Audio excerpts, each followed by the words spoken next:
China's monster ship is still not leaving the West Philippine Sea after it was spotted in Zambales this weekend. Canadian dark vessel detection system spotted China Coast Guard vessel 5901 just a few kilometers from Capones Island last Saturday. The Philippine Coast Guard immediately deployed BRP Cabra, a helicopter, and a reconnaissance plane to verify. And upon confirmation, the PCG issued a radio challenge. CG5901, this is BRP Cabra, MRRB 4409. We are reminding you that you are within 72.6 nautical miles west by the south of Silangin, Zambales, inside in the Philippine Exclusive Economic Zone. Please leave this area immediately. Over. But the Chinese vessel did not pull back. Instead, it held its ground and even said they are within China's jurisdiction. This is China Coast Guard, vessel 5901. I'm performing law enforcement duties on the jurisdictional waters of the People's Republic of China. Well, the National Security Council thinks it's again one of China's attempts to scare off Filipinos seeking to make a living inside our own territory.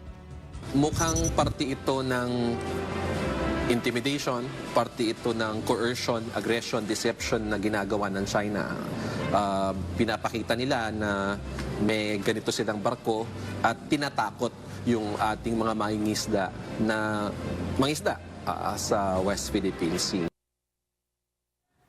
Let's get updates from Philippine Coast Guard spokesperson for the West Philippine Sea. Joining us on the big story tonight, we have Commodore J. Tarriela. Magandang gabi, Commodore. Magandang gabi, Gretchen, at sa inyong mga taga-subaybay.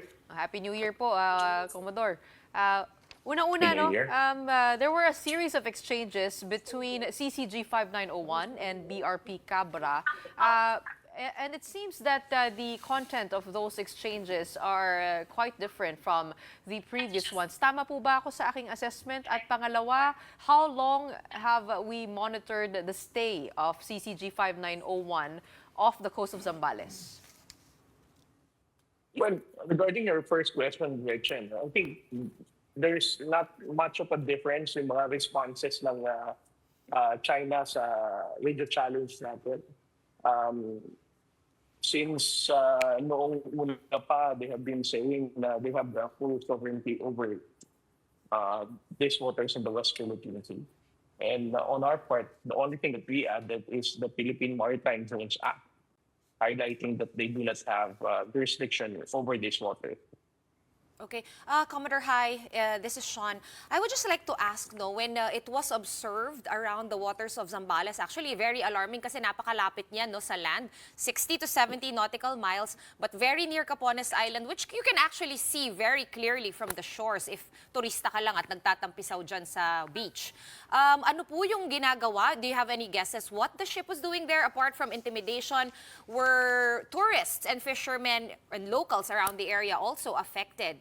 Kasi madalas naman silang nakakakita dyan no, ng mga Chinese ships but not always the biggest Coast Guard ship. Well, Sinead, just for right context, no, a distance of 60 nautical miles is very difficult to see from ashore. Parang hindi mo siya talaga makikita. Super layo niya. And then, pagdating naman sa ginagawa nila, I agree with what Jonathan Malaya said. They're just there to scare our Filipino fishermen in the West Philippine Sea. Parang hindi na sila mangisda.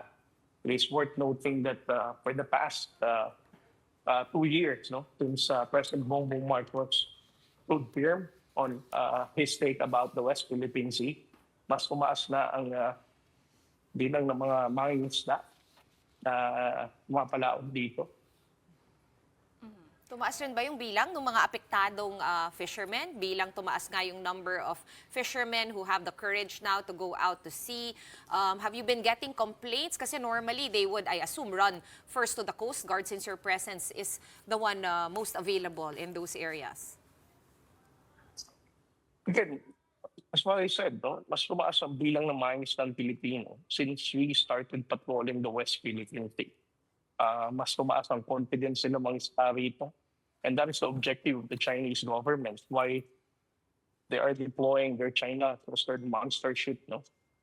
Para ma-discourage ulit ang mga mines ng Pilipino na pumunta dito sa Bajo de Masinloc. Well, Commodore, based on reports, the Chinese monster ship did not really harass any Filipino fishermen at sea nor conduct any blocking or dangerous maneuvers. Pero are we prepared po in case the ship turns into a more defensive stance? What is the next course of action for the Philippine Coast Guard kung mangyari po yun?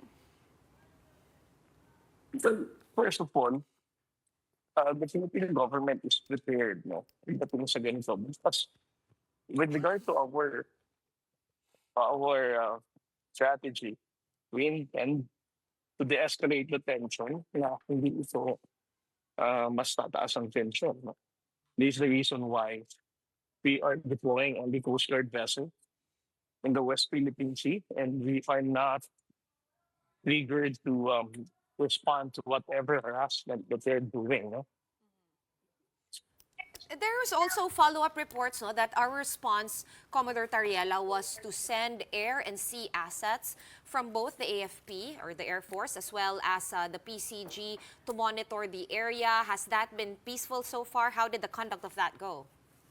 Well, I cannot speak for the armed forces of the Philippines, but as far as the Coast Guard is concerned, we have been deploying our vessels and aircraft to make sure that we are vigilantly monitoring the presence of the Chinese Coast Guard.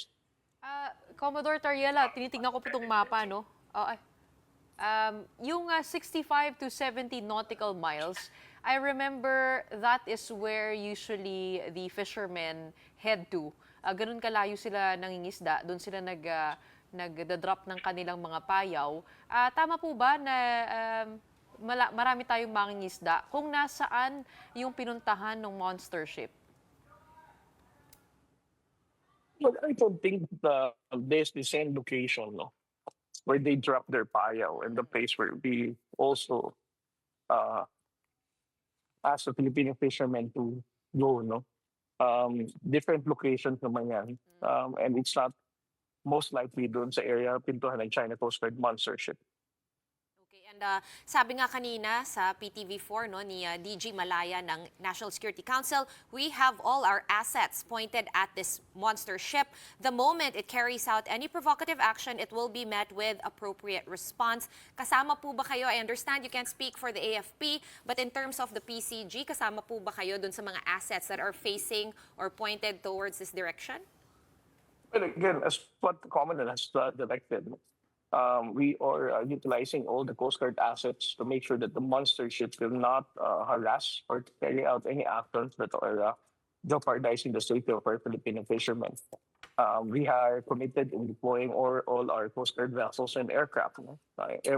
So pagkakataon na the China Coast Guard will carry out any activities that would endanger the Filipino fishermen. This isn't the first time that the monster ship actually entered into our EEZ. Maalala po natin, nasa Escoda Shoal po siya before our BRP Teresa Magmanuel left.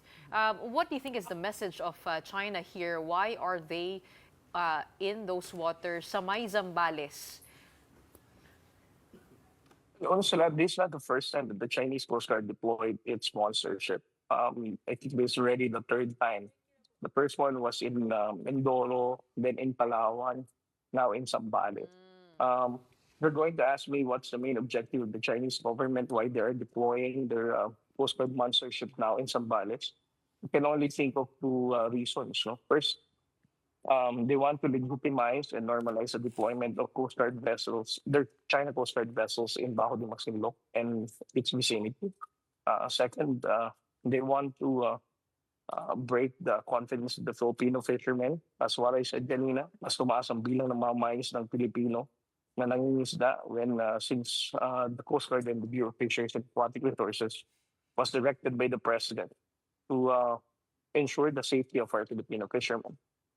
Commodore, follow-up ko lang din po. Do we have more details now on the underwater drone that was discovered off the coast of Masbate? What do we know about its capabilities and ownership? Because if we remember correctly, there were Chinese markings on that drone.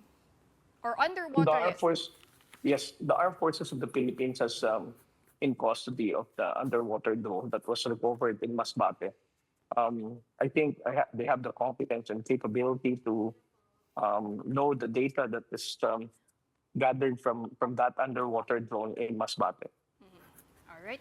Well, I guess we are all on alert in response to this monster ship. In the meantime, maraming salamat po for laying down the context for us on that piece of news.